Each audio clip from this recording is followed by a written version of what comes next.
ಭಾರತೀಯರ ಶತಮಾನದ ಕನಸು ನನಸಾಗ್ತಿದೆ. ಸುದೀರ್ಘ ಹೋರಾಟದ ಬಳಿಕ ಅಯೋಧ್ಯೆಯಲ್ಲಿ ಭವ್ಯವಾದ ರಾಮ ಮಂದಿರ ನಿರ್ಮಾಣವಾಗ್ತಿದೆ.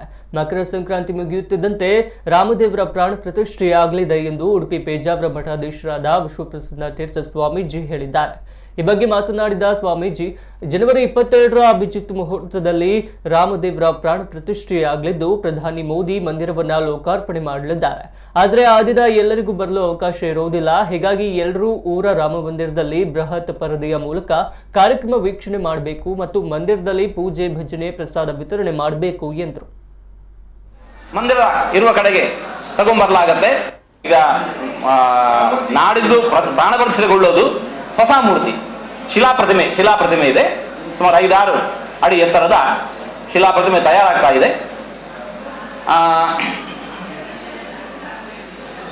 ಕರಸೇವಪುರದ ಪರಿಸರದಲ್ಲಿಯೇ ಪ್ರತಿಮಾ ನಿರ್ಮಾಣ ನಡೀತಾ ಇದೆ.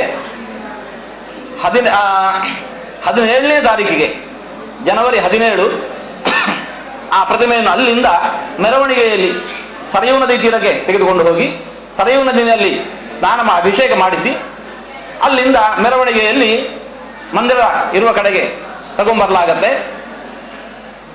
18ನೇ ತಾರೀಕಿಗೆ ಅದನ್ನು ಆ ಮೂಲ ಸ್ಥಳದಲ್ಲಿ ಅದನ್ನು ನಿಲ್ಲಿಸಲಾಗತ್ತೆ. ಬಹುಭಾರದ ಪ್ರತಿಮೆ ಆದ್ದರಿಂದಾಗಿ ಅದನ್ನು ಆ ದಿವಸದಲ್ಲಿ ನಿಲ್ಲಿಸಲಾಗತ್ತೆ. ಅಲ್ಲಿ ಅದಕ್ಕೆ ಮುಂದೆ 18, 19, 20 3 ದಿವಸಗಳ ಕಾಲ